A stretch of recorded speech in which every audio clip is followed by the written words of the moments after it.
은혜를 주셨나니 그러므로 이르기를 그가 위로 올라가실 때에 사로잡혔던 자들을 사로잡으시고 사람들에게 선물을 주셨다 하였도다. 올라가셨다 하였은즉 땅 아래 낮은 곳으로 내리셨던 것이 아니면 무엇이냐? 내리셨던 그가 곧 모든 하늘 위에 오르신 자니 이는 만물을 충만하게 하려 하심이라. 그가 어떤 사람은 사도로, 어떤 사람은 선지자로, 어떤 사람은 복음 전하는 자로, 어떤 사람은 목사와 교사로 삼으셨으니 아멘. 우리 시간 목사님 나오실 때 우리 한번 할렐루야로 한번 목사님을 모시겠습니다. 목사님 나오실까요? 할렐루야. 네, 반갑습니다. 안녕하세요. 저만 인사하고 있는 것 같아요. 우리 박민아 목사님 며칠 전에 뵀는데 또 사모님과 뵀는데 반갑습니다. 박 목사님과 그 교제를 나누면서 이 말씀을 함께 나누었습니다.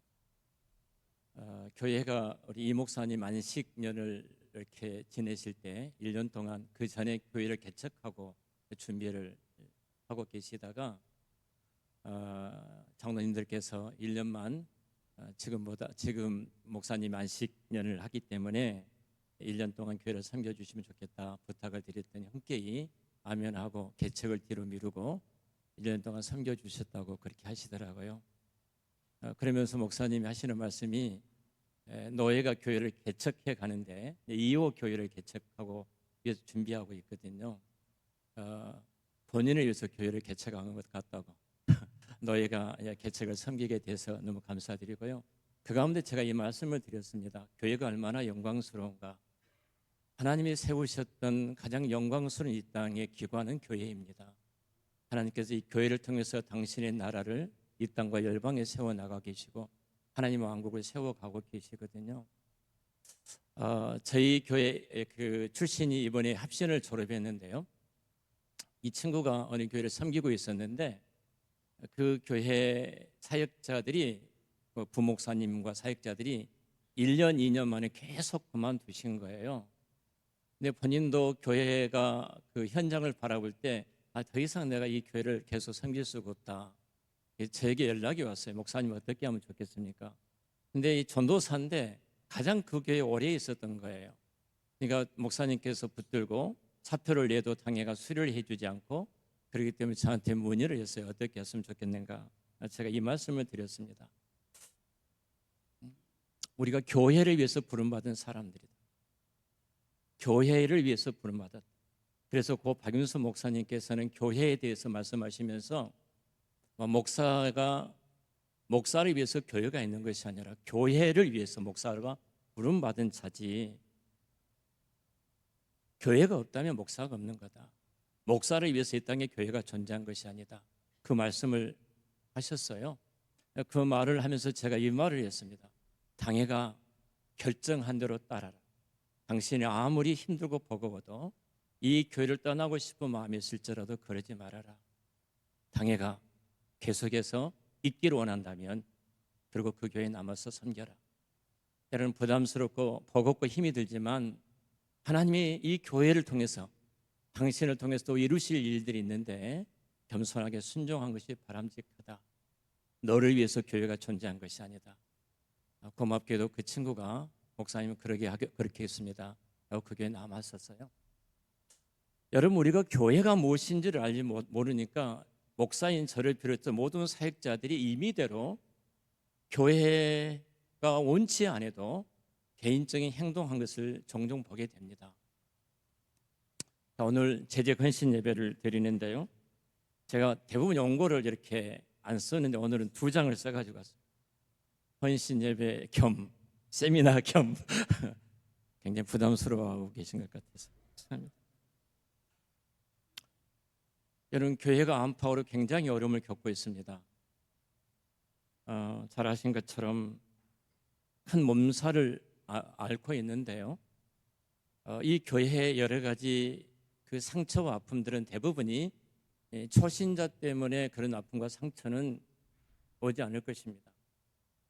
교회의 모든 문제, 때로는 깨어지기도 하고 많은 상처와 아픔 속에 주기도 하고 받기도 하는 이 모든 문제들은 교회 직분자들 때문에 직원이라는 오래 교회 다녔던 직분자들 때문에 찾아온 상처들일 것입니다. 여러분, 직분은 도대체 무엇인가요? 오늘 재직 헌신 예배를 드리는데요. 혹시 재직이란 말을 아신가요? 재직. 다 알고 계시는데 그냥 모른 척하고 계신 것 같기도 하고요. 모든 제자, 직분직이에요. 모든 직분을 재직이라고 합니다. 그래서 장로교회에서는 사전에 보면은 이 모든 직분들이 모여서 하는 회의를 재직회라고 이야기를 합니다. 이 재직의 구성이 최근에 우리 장로로 임직하셨던 우리 장로님들은 여기서 공부를 하셨기 때문에 잘 아실 줄로 압니다. 재직의 구성은 목사, 장로, 집사입니다. 안수 집사예요. 이 권사님들이 많이 앉아 계시는데 왜 나는 재직도 못 되는가? 조직된 교회, 당회가 조직된 교회를 가리켜서 이렇게 이 삼직이 재직회입니다. 그리고 권사와 서울의 집사는 당에서 결정을 하는 겁니다. 매년마다 당회에서 우리 교회 권사와 서울의 집사도 재직회원으로 결정한 이후에 재직회원으로서 기교회를 섬기게 되어 있습니다. 이 재직회에 대해서 다 알고 계신데 제가 지금 말씀드리고 있는 것 같아서 죄송합니다. 이 재직회에 대해서는 삼직입니다. 목사, 장로, 집사인데요. 왜 권사는 안 들어가? 권사 되기 얼마나 어렵습니까? 권사는 정년이 시작이 45세 이상이잖아요. 45세 이상 지교회 집사로 5년 동안 봉사하신 분들 가운데서 무흠 입교인이에요. 훨씬 어려워. 장로님은 몇 살이에요? 35세. 무흠 입교인 35세 이상의 장로가 될 수 있어요.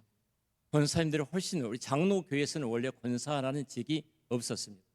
이 권사직은 우리 선교사님들이 와서 목회를 할 때 이제 목양을 하잖아요.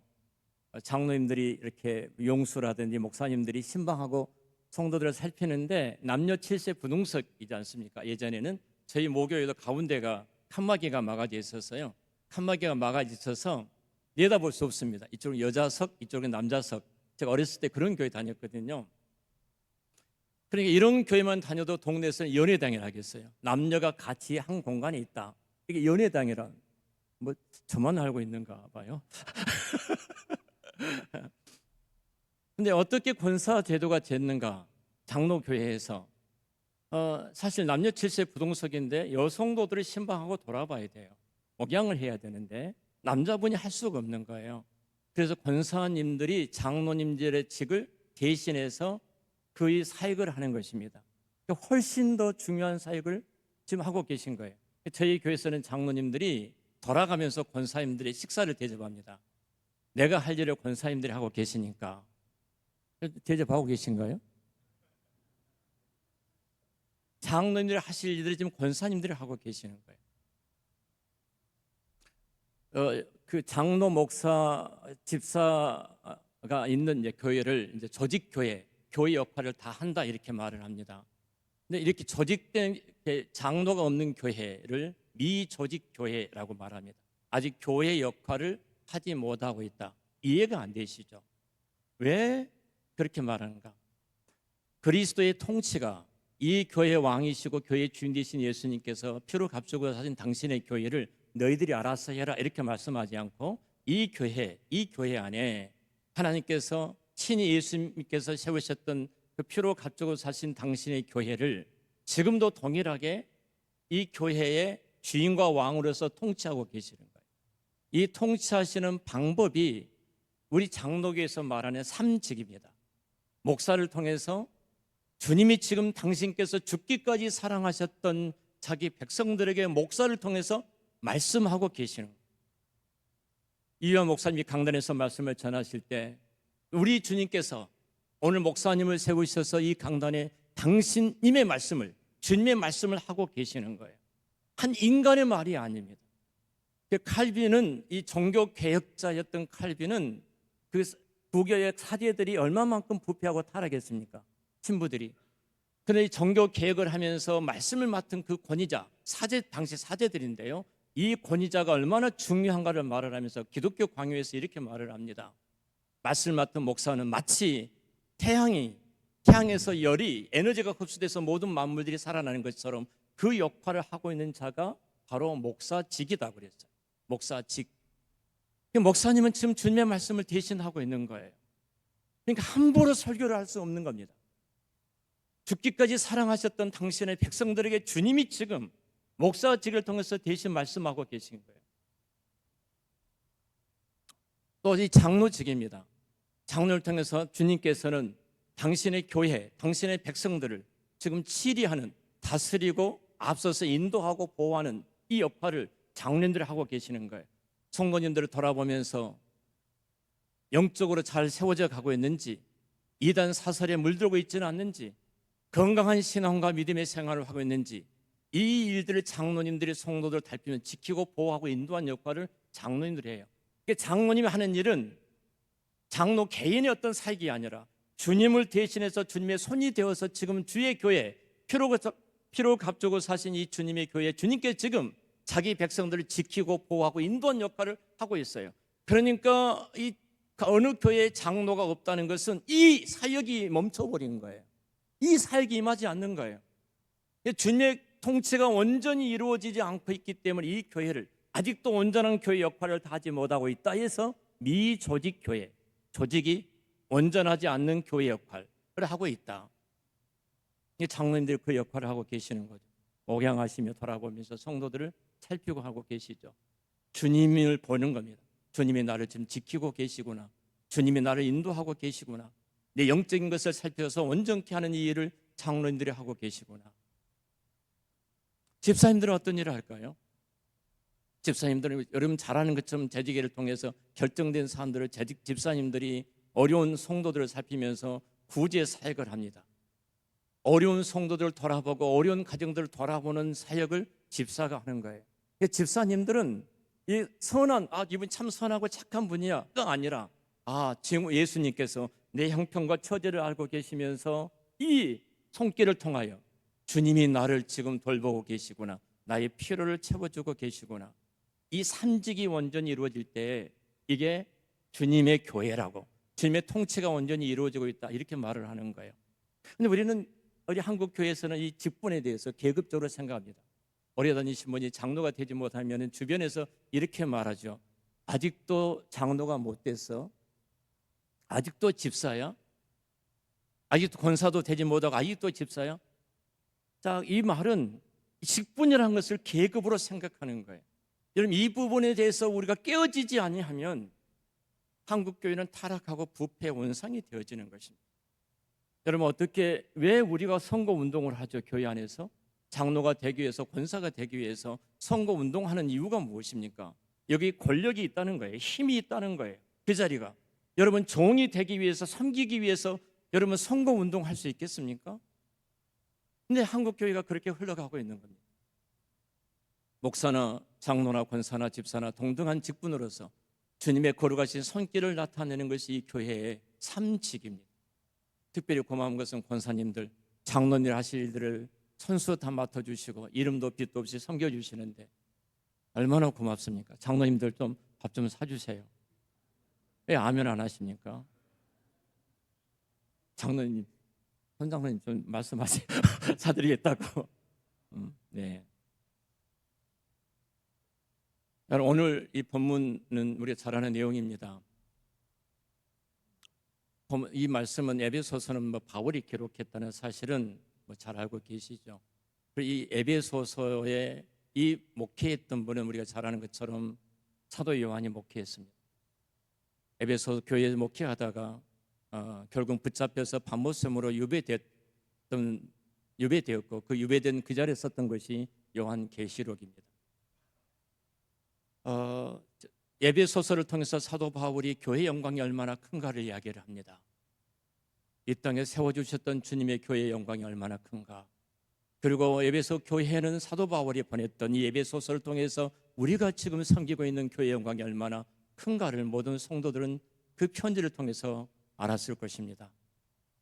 그리고 그 교회 사도 요한이 목회하고 있었습니다. 어느 날 사도 요한이 이 에베소 교회를 목회하고 있다가 핍박과 박해 속에서 붙잡혀서 밤의 소문으로 유배가 되어집니다. 주일날 그가 한 굴에 들어가서 하나님을 바라보는 순간 하늘이 열려지고 우리가 잘 아는 것처럼 요한계시록이라는 그 하나님의 말씀을 받아 기록해서 우리에게 전해주고 있습니다.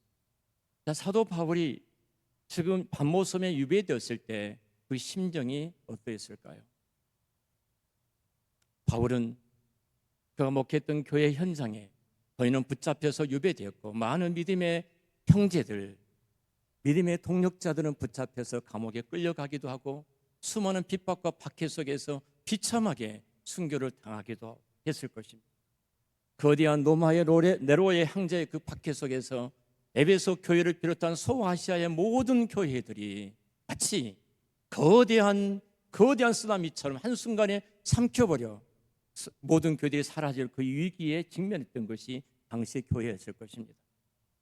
요한은 그 교회를 생각할 때 너무 눈물이 났을 거예요. 그 고통이 얼마나 컸을까. 그 고통이 풍전 동화처럼 밀어닥치는 그 바람 앞에 깜빡거리는 그 촛불처럼 교회는 흔적도 없이 사라질 위기에 직면했던 그 교회의 모습을 바라보고 요한은 큰 고통 속에 있었을 것입니다. 그리고 주일이 됩니다. 그가 말씀을 전했던 교회 현장은 사라졌습니다.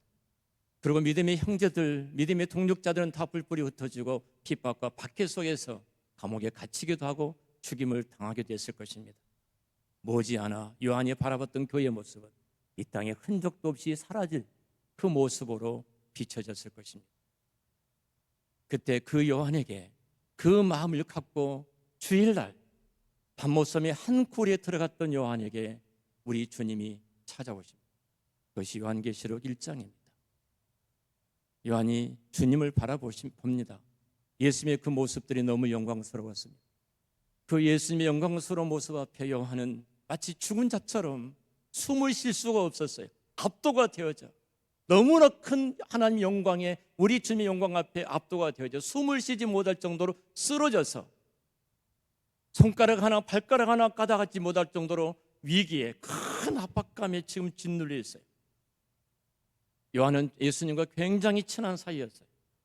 요한은 예수님이 이 땅에 육신의 몸을 입고 계실 때 그 품에 안기면서 재롱 떨 정도로 가까운 사이였습니다. 그런데 지금 요한을 찾아봤던 예수님의 모습은 너무 영광스러워서 감히 눈을 열고 바라볼 수 없어서 그 앞에 쓰러져 죽은 자처럼 숨도 제대로 쉬지 못한 압박, 그 어마어마한 그 영광 앞에 짓눌려 있었습니다. 그리고 주님께서 그 요한에게 말씀합니다. 그리고 소아시아 7교회에 말씀을 주십니다. 오른손에 7뼈를 붙잡으시고 7 금쪽대 사이를 거니신 예수님께서 말씀하십니다. 자, 지금 요한을 통해서 말씀이 어떤 내용이에요? 요한아, 너가 바라보는 교회가 전부가 아니다. 내가 눈으로 바라볼 때 에베소 교회를 비롯해서 소아시아에 있는 모든 교회들이 주께서 피로 값주고 사신 그 모든 교회들이 흔적도 없이 사라질 그 위기제에 놓인 것처럼 보이지만 그것이 전부가 아니다. 마치 거대한 바람 앞에 깜빡거리는 그 불이 곧 꺼질 수밖에 없는 그런 위기에 놓인 것처럼 교회가 그런 모습으로 보일지 모르지만 요한아, 그것은 교회가 전부가 아니다. 교회는 바로 나다. 있습니까? 지금 요한에게 왜 예수님께서 이 영광스러운 모습으로 찾아오셨을까요? 교회가 무엇이냐는 거예요. 여러분, 교회가 무엇입니까? 교회의 힘은 사람의 숫자에 있는 것이 아닙니다. 교회의 힘은 세상의 물리적인 힘이 있는 것이 아닙니다. 거대한 네로의 로마의 박해 속에서 교회는 흔적도 없이 사라질 수밖에 없는 그 위기에 직면했지만 로마의 제국도 무너졌고 바벨론 제국도 무너졌고 페르시아 제국도 무너졌지만 여러분, 주님의 교회는 영원할 줄로 믿습니다. 왜 영원합니까? 우리 열심입니까? 재직 여러분들의 헌신과 열심이 있기 때문에 이 교회가 영원합니까? 그렇지 않습니다. 이 교회의 주인은 예수 그리스도이십니다. 예수 그리스도께서 지금 재직된 여러분을 통해서 동일하게 목사를 통해서 말씀을 주고 계시고, 장로를 통해서 자기 백성을 지키고 보호하고 인도한 역할을 하고 계시고, 권사님을 통해서 성도들을 목양하며 돌아보고 계시고, 집사를 통해서 주님의 거룩한 손으로 연약한 성도들의 필요를 공급하시는 주님의 손길이 오늘 또 이 교회에 그 직을 통해서 나타내고 계신 줄로 믿습니다. 이것이 주님의 교회, 주님의 교회. 오늘 말씀에 성경이 이렇게 말을 합니다. 직분이 무엇인가? 아주 중요한 말씀을 우리에게 주고 계시는데요, 4장 7절과 8절 11절 계속해서 주시는 말씀이 이겁니다.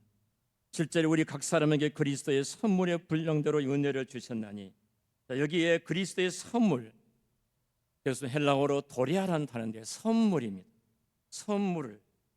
그리고 7절의 은혜도 카리스, 이 말은 주셨으니 동일합니다. 하나님이 주셨습니다. 그리고 8절에도 마찬가지입니다. 8절에도 동일하게 올라가실 때 사로잡혔던 자들을 사로잡으시고 사람들에게 선물을 주셨다. 선물을, 이 도마타라는 단어를 쓰고 있어요. 선물을 주셨다.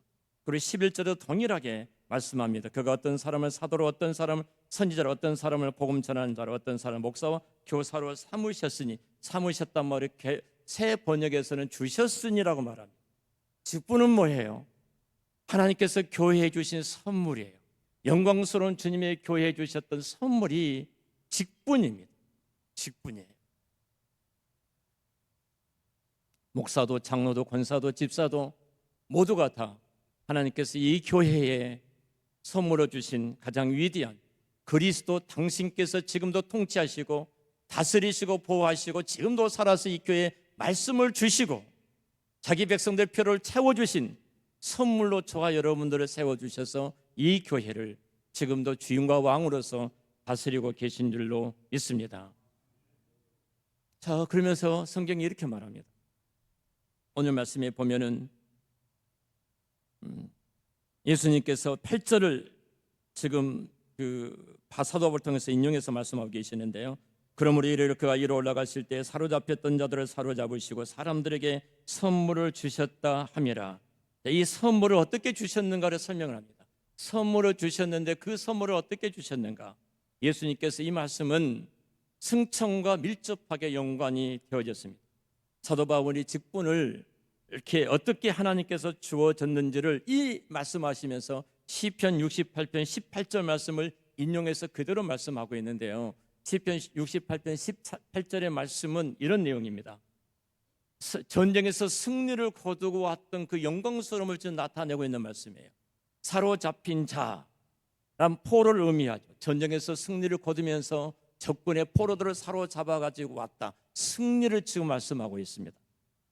높은 것에 오르렀다. 승리를 기념하기 위해서 그 높은 성전의 보좌에 앉아 계신 주님의 영광스러움을 지금 말씀하고 계세요. 그러니까 지금 선물을 주실 때 예수님이 당신의 교회, 피로 값주고 사신 이 교회의 직원을 세우시면서 직분을 주시면서 너희들이 알아서 하라 이렇게 아니라 이 직분을 통해서 예수님이 내가 지금도 이 교회를 통치하고 다스리고 있는데 이 직분을 통해서 다스리고 있다, 이 말씀이에요. 그러니까 저와 여러분들은 이 교회에 주님의 손길로 주님을 나타내는 주님의 영광스러움을 드러내고 있는 자리에 있는 줄로 믿습니다. 예수님께서 죄와 싸워서 승리하시고 십자가를 지시고 구원을 이루시고 하나님 보좌 우편에 앉아 계시면서 오늘 또 피로 값주고 사신 당신의 교회에 직분자를 두어서 이 교회 주님이 통치하시고 다스리시고 말씀을 지금 친히 하고 계신 줄을 믿습니다. 그래서 이 교회 저와 여러분을 통해서 주님의 손이 나종천 목사라든지 이유한 목사님을 통해서 교회 말씀하실 때 주님께서 지금 우리 교회 말씀하고 계시구나. 장로님들의 사역을 볼 때 우리 주님께서 지금 우리 교회를 다스리시고 보호하고 인도하고 계시구나. 집사님을 통해서 걸어가신 손길들이 펴질 때 그분이 착하고 선해서 내 필요를 채워준다, 이게 아니라 주님께서 내 형편과 처지를 알고 계시구나. 내가 무엇이 필요한지를 알고 계셔서 그 부분을 채워주고 계시구나. 이를 나타내는 거예요. 자, 이 목적은 이렇게 이 일들의 목적을 이야기합니다. 주신 목적이 뭔가? 오늘 11절 12절인데요. 그가 어떤 사람은 사도로, 어떤 사람은 선지자, 어떤 사람은 복음 전한 자로, 어떤 사람은 목사와 교사로 주셨으니, 예? 이는 성도를 온전케 하여 봉사의 일을 하게 하며 그리스도의 몸을 세우게 하려 하심이니라. 온전케 한단 말은 준비시켜 그리고 봉사의 일을 하게 하기 위해서입니다. 선물을 세우신 분명한 목적을 이야기합니다. 제가 아픈 이야기 하나 하겠습니다. 저희 노예 다핵교회가 있습니다. 다핵교회 뭐 아시죠? 이순근 목사님이 목회하고 계신 다핵교회입니다. 교회를 잘 건축을 하셨습니다. 이 목사님이 이런 말씀을 하셨어요. 목사님, 다음에 내가 또 교회를 건축한다면 절대 예수 믿는 사람한테 안 맡기겠습니다.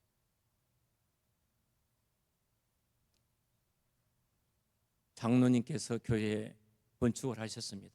어느 교회 장로님이 맡아서 교회를 건축했어요.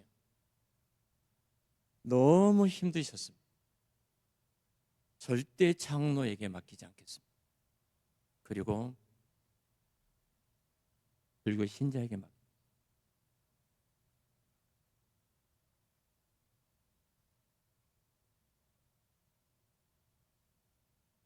저 합신 1년 선배이십니다. 제가 그 교회 이해실 사모님께서 성경 읽기 전에 하시는 사모님이시잖아요. 그 교회 가서 제가 몇 번 말씀을 전한 적도 있습니다. 목사님 얼마나 안타까우시면, 얼마나 교회를 건축하다가 큰 사기를 당하셨으면 그 아픈 이야기를 그렇게 하셨을까?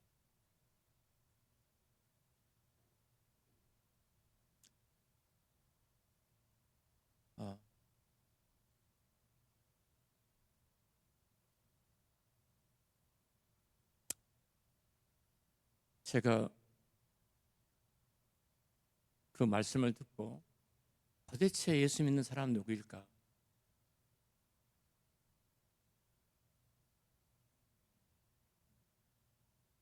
그리고 세상에서 예수 믿는 우리 그리스도인들이 이렇게까지 비참하게 무너져 버렸던 이유는 도대체 무엇일까? 열린 비전교회나 우리 한사람교회는 그런 분이 한 분도 안 계십니다. 제가 믿기는 그렇습니다. 저희 교회는 잘 모르겠어요. 다 속이고 있으니까, 숨기고 있으니까.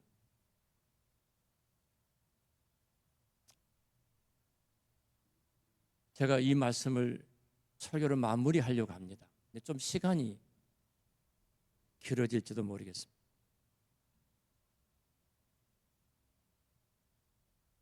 저희 교회는 예배 시작 전에, 죄송합니다, 저희 교회 이야기해서요, 로마서 12장 1절을 항상 합니다.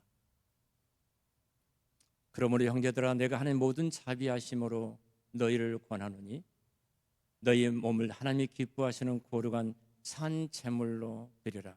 이것은 너희들이 드릴 영적 예배니라. 이 말씀과 함께 예배자로 다 성도들이 나아갑니다. 로마서 11장 1절의 말씀, 그러므로 형제들아, 내가 하는 모든 자비하심으로 너희를 권하노니 너희 몸을 하나님이 기뻐하시는 거룩한 산 제물로 드리라. 여기 봉사의 일을 하게 하며 그랬거든요. 직분이 여러분, 이 너희들의 몸을 하나님이 기뻐하신 거룩한 산 제물로 드리라.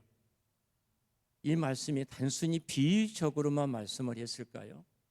우리 이 말씀을 대할 때마다 거부감 없이 받아들인 이유는 비유적으로 말씀하신 것이지, 우리 열심을 다해서 좀 거룩한 삶을 살라고 말씀하신 것이지, 이 정도로 우리는 생각을 합니다.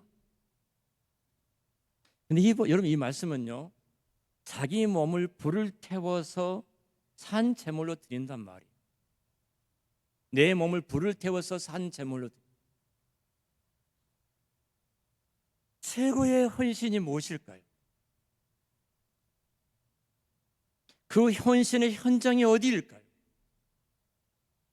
여러분, 로마서 11장 1절 말씀이 단순히 열심히 살아라, 좀 더 다르게 살아라,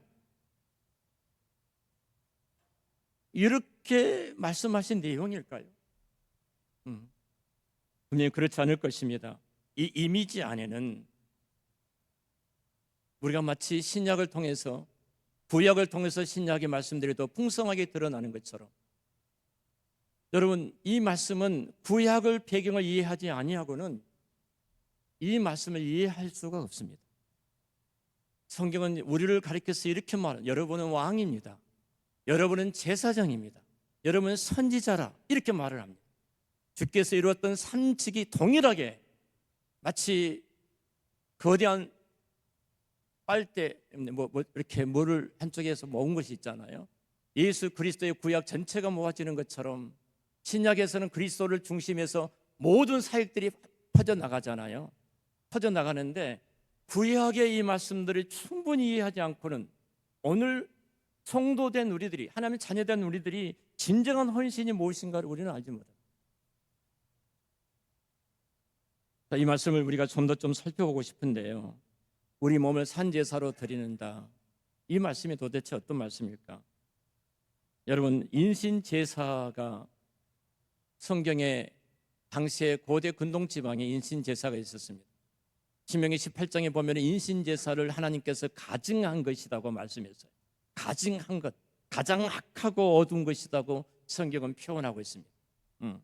근데 그 가증하고 어두운 것을 사도 바울은 오늘을 살아가는 모든 교회 앞에 로마서 11장 1절을 통해서 하나님 앞에 거룩한 산채물로 드려라, 이것이 여러분들의 영적인 예배입니다, 이렇게 말씀을 하고 계시거든요. 도대체 말씀이 어떤 내용일까? 우리는 제물을 바치듯이 자기를 온전히 하나님 앞에 바쳐라, 이 정도로 생각합니다만 성경은 그 정도까지 이야기, 더 우리 성경의 깊은 진리를 보면은 거기 더 나아가야 할 것입니다. 민수기 8장 6절부터 13절 말씀 보면은 레위인들이 등장합니다. 레위인들은 누구인가? 제사 제도를 말을 하면서 그 레위인들은 우리가 성전을 맡아서 섬기도록 구별된 사람들입니다. 그들에게는 어떤 재산이 없습니다. 그래서 일반 성도들이, 일반 그 다른 지파들이 냈던 11조를 통해서 그들은 살아가게 되어 있습니다. 레위인들을 성전 맡은 자로 드릴 때 레위기에서 이렇게 말을 합니다. 너희 몸을 요제로 드려라. 요제로, 제물로 드리라는 겁니다. 요제란 말은 흔들다는 말이에요. 흔들다. 너희 몸을 하나님의 요제로 드려라. 사람을 제물로 드리라는 말은 성경에 딱 두 번 등장하죠. 이삭을, 아브라함이 이삭의 모리아산에 번제로 올려드렸던 것처럼 이 한 사건하고 바로 우리 민수에 등장했던 이 두 번 딱 등장을 합니다. 자, 민수기 8장은 너희들이 좀 거룩하게 살아라, 너희들은 구별되게 살아라, 너희들은 좀 더 세상과 다르게 살아야 된다, 이 정도로 말씀하고 계신 것이 아닙니다. 바로 너희 몸을 불태워서 하나님 앞에 제물처럼 드려라, 요제로 드려라, 이렇게 말씀을 하고 계셔요.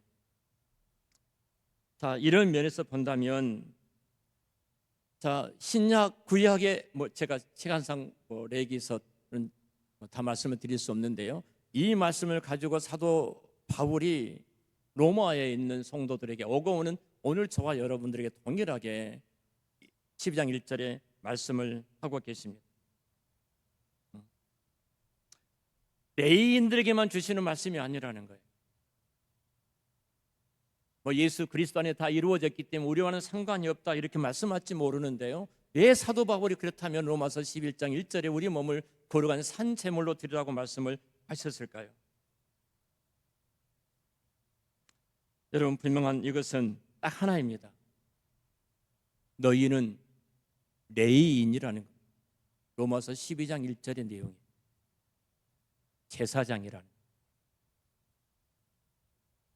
여러분 옆에 분에게 한번 말씀해 주실래요? 당신은 레위인입니다.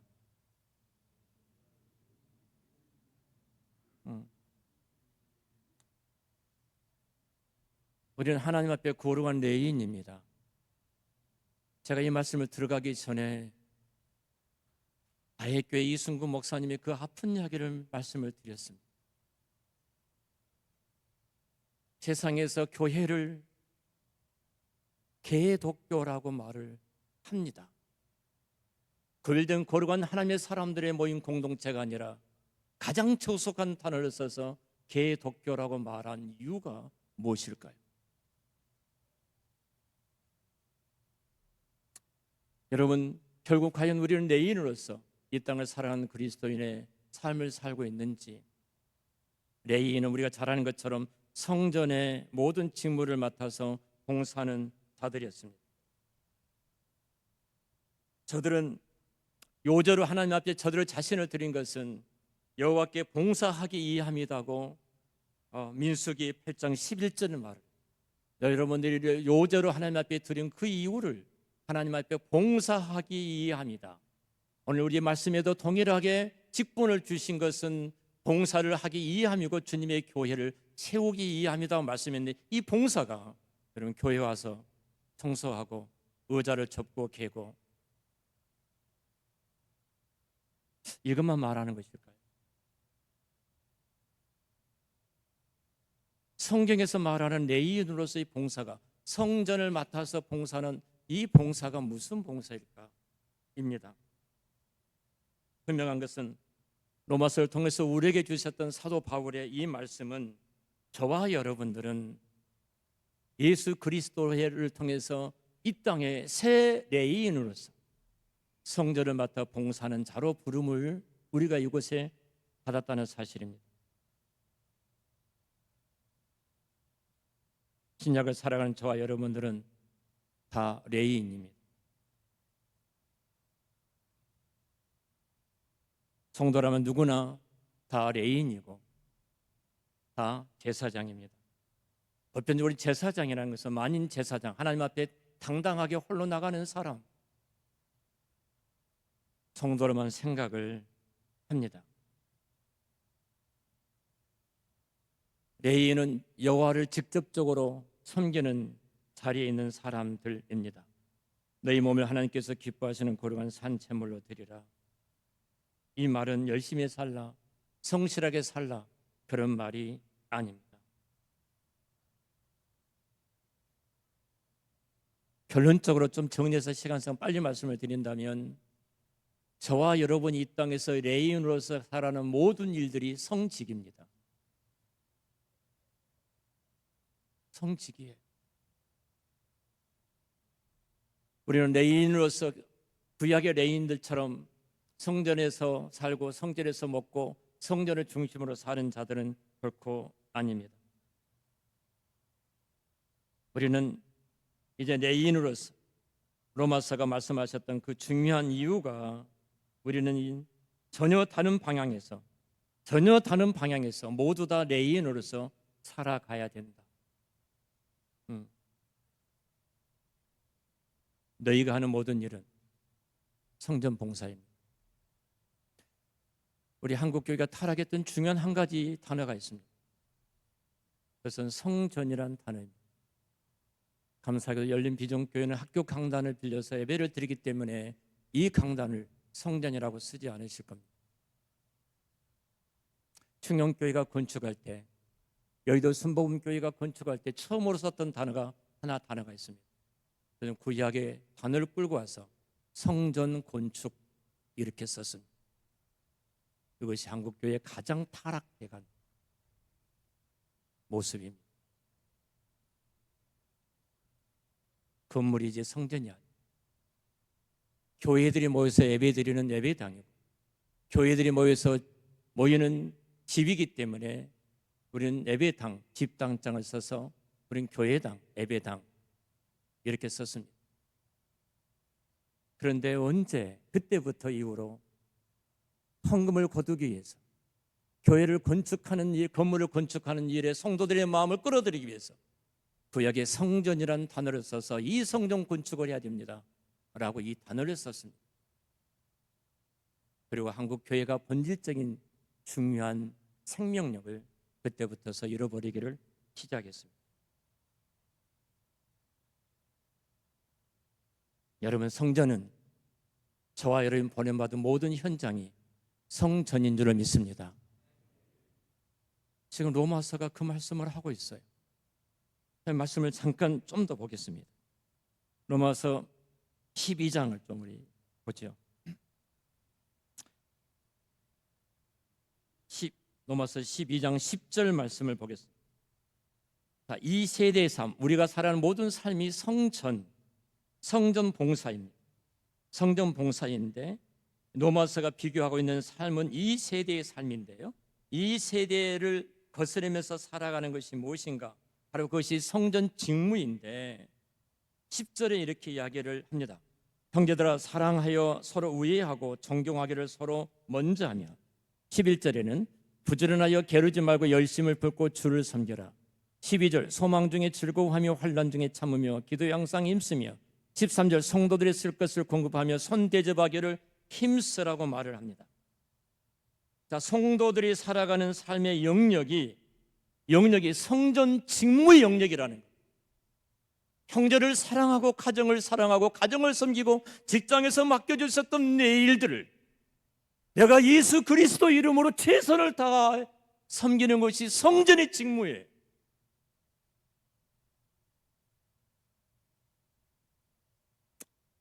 그러면서 이어서 이렇게 말을 합니다. 성도들이 살아가는 삶의 전 영역이 성전의 삶의 영역인데, 이 세대와 어떻게 다른가를 말씀을 통해서 14절 16절에 말씀하고 있는데, 우리 14절 16절을 또 같이 읽겠습니다. 너희를 박해하는 자를 축복하라. 축복하는 자를 저주하지 마라. 즐거워하는 자들과 함께 즐거워하고 우는 자들과 함께 울라. 서로 마음을 같이 하며 높은 데 마음을 두지 말고 도리어 낮은 데 처하며 스스로 지혜 있는 채 하지 말아라. 자, 이 세대와 어떻게 다른가를 보여주는 거예요. 마치 구약의 성전을 맡았던 내인들이 살았던 것처럼 오늘 살아가는 이 세대에 살아가는 그리스도인들이 맡은 성전의 봉사가 무엇인가를 보여주고 있어요. 이것이 거룩한 산채물로 하나님 앞에 드리는 영적인 거룩한 예배라는 것입니다. 내가 가정생활도 예배자의 삶이고 직장과 일터도 예배자의 삶이고, 이 예배자의 삶을 모두 하나님 앞에 오를 드리는 것이 주일날 하나님께서 거룩한 공교회에 당신의 백성들을 불러서 예배 가운데 부르신 이후에 그 예배를 하나님이 받고 계시는 거예요. 그 시간이 얼마나 영광스러웠겠습니까? 한 성도가 집에서 살아왔던 성전단의 거룩한 직무를 감당하고 가지고 왔던 것을 모두어서 하나님 앞에 드리는 헌신의 시간, 그곳에 하나님의 거룩한 영광이 임하는 시간, 교회가 본질적인 이 거룩한 능력과 사명을 잃어버렸기 때문에 한국 교회가 다시는 이순고 목사님 말씀을 드리면 장로에게 성도에게 절대로 내가 건축을 맡기지 않을 거예요. 너무 아프지 않습니까?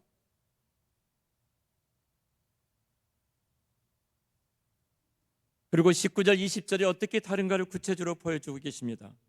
내 사랑하는 자들아, 너희가 친히 원수를 갚지 말고 하나님의 진노하심을 맡기라. 기록되었으되 원수 갚는 것이 내게 있으니 내가 갚으리라고 주께서 말씀하시니라.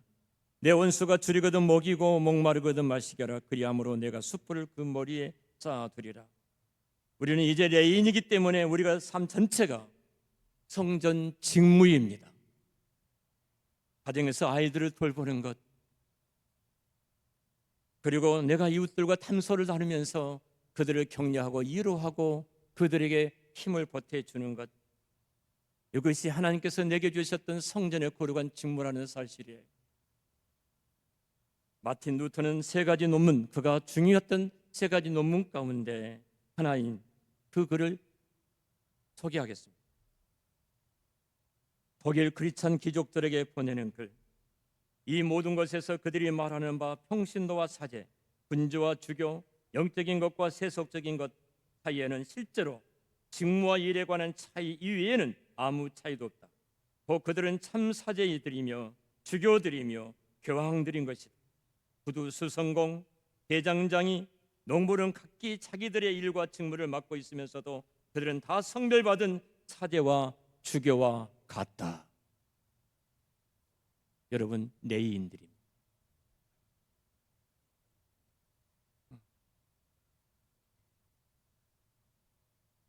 매일의 삶을 살면서 정말로 진정한 헌신이 무엇일까? 기도하는 것, 봉헌한 헌금을 하는 것, 전도하는 것, 내 지체들을 돌아보면서 그들을 격려하고 응원하는 것, 다 주의 일입니다. 그러나 한국 교회가 영속을 나누어 버렸습니다. 제 영을 나누어, 세속적인 것, 영적인 것을 나누어 버렸습니다. 그리스도에 가는 것은 세속적인 것이 없습니다. 그리스도에 가는 모든 하는 일은 다 내인들의 성전의 직무인 줄로 믿습니다. 성전의 직무예요. 아침에 일어나서 거울을 보면서 너 얼마나 예쁘니? 나는 할 수 있어, 나는 할 수 있어, 나는 할 수 있어. 그런 말 대신에 그런 인본주의 인간이 근본이 되는 그런 말 대신에 교회 안에서도 우리도 모르는 사이에 그런 말들이 들어와서 마치 그것이 진리인 것처럼, 그것이 사람을 회복시키는 것처럼 그런 말을 하고 있는 것 대신에 내가 구속의 은혜에 참겨야 합니다. 나는 아무것도 할 수 없는 죄인입니다. 죄인 중에 죄인입니다. 나는 틈만 나면은 죄를 향해서 달려가고 있고, 틈만 나면 죄를 생각하고 있고, 틈만 나면 그 죄의 즐거움에 빠지려고 하는 죄인 중에 나는 죄인이고 개수입니다. 나의 힘으로는 거룩한 성전 직무를 감당할 수 없습니다. 내가 어떻게 내 아내를 죽기까지 사랑할 수 있습니까? 내가 어떻게 내 남편에게 죽기까지 주님이 그러셨던 것처럼 말도 안 된 남편의 그 말 앞에 복종할 수가 있겠습니까? 나는 속도 없고 배알도 없습니까? 우리는 할 수 있는 능력이 아무것도 없습니다. 그러기에 우리는 모든 대인으로서 이 거룩한 헌신의 자리에 들어가기 위해서는 우리를 구속하신 예수 그리스도를 바라보지 아니하면은, 성령의 그 능력과 힘으로 하지 아니하고는 우리는 한 발자국도 내디딜 수 없는 자들이 우리가 아닙니까? 교회 안에 정치적으로 양극화되어졌습니다. 극단화되어졌습니다. 하나님의 말씀이 들어갈 자리가 없습니다. 진보든 보수든 이 말이 나오면 하나님의 말씀이 사라져버립니다. 그리고 우리가 힘을 모아서 힘을 나타내자. 여러분, 여호와의 힘은 숫자에 있는 것도 아니고 여호와의 능력은 교회가 갖고 있는 재정적인 능력에 있는 것도 아닙니다. 하나님은 그것들을 다 폐하셨습니다. 우리의 진정한 능력은 내가 보냄받은 삶의 현장에서 내인으로서 내가 하는 모든 일들이 성전의 일로 생각하고 그 일을 감당한 것이 이 시대의 참 교회의 모습, 참 헌신의 하나님의 종들의 모습인 줄로 믿습니다. 존경하고 사랑하는 동력자 여러분, 참 우리가 버겁고 힘든 이 시대에 한 걸음 한 걸음 바보처럼 걸어가고 있습니다. 제가 지역교회는 받지 않습니다. 우리 교회 정관에다 개척해놓고 써놨어요. 저는 대단히 똑똑한 사람인 줄 알았습니다. 그리고 물밀듯이 수많은 성도들이 우리 교회에 몰려올 줄 알았습니다. 그리고 지역교회는 받지 않아. 지역교인들이 교회에 오면은 다 만나서 밥 사드리고 그 교회 목사님 만나서 말씀하고 보내드리고 그랬습니다. 저희 거회동 맞추는 것은 제일로 존경한 목사가 나종천 목사입니다. 목사님들한테.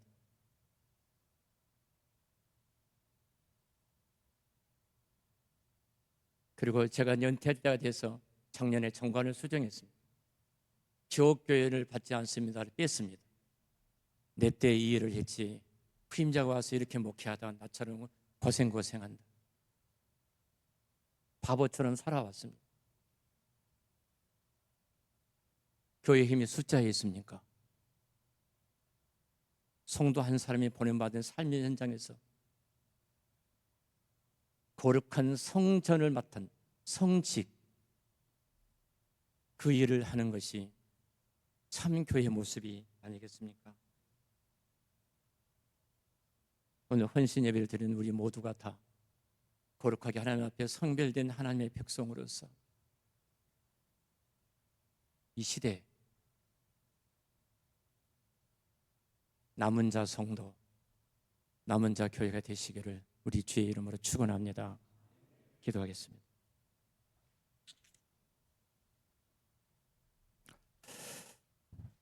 자비로우신 주님, 저희들이 무엇이간데 이처럼 피로 값주고 사신 죽기까지 사랑하셨던 주의 교회에 선물로 직분을 주셔서 교회를 섬길 수 있도록 이 은혜를 베풀어 주신 것 감사합니다.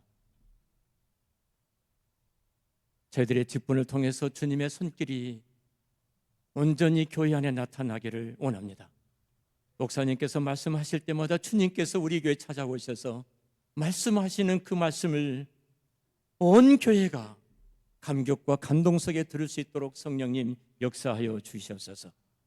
장로님들이 성도들을 돌아보며 지키고 보호하고 인도할 때 장로님이 훌륭하고 대단해서 하신 것이 아니라 주님이 우리 교회를 나를 지키시고 나를 보호하시고 나를 인도하고 계시는 그 주님을 보게 하시고, 집사님과 권사님들이 성도들을 돌아보며 저들의 필요를 채워줄 때 저들의 착함과 선함 때문에 이루어진 일이 아니라 주님께서 나의 필요를 아시고 지금 찾아오셔서 나의 필요를 채워주고 계시는 그 주님의 감격 속에 이 교회가 저희들이 온전히 설 수 있도록 은혜를 베풀어 주시옵소서. 우리에게 직분을 주셨는데 선물을 주셨던 이 선물들이 하나님께 영광이 되어지며 이 어두운 시대 참 교회를 회복하는 이 은혜를 내리어 주시옵소서. 예수님의 이름으로 기도드렸습니다. 아멘.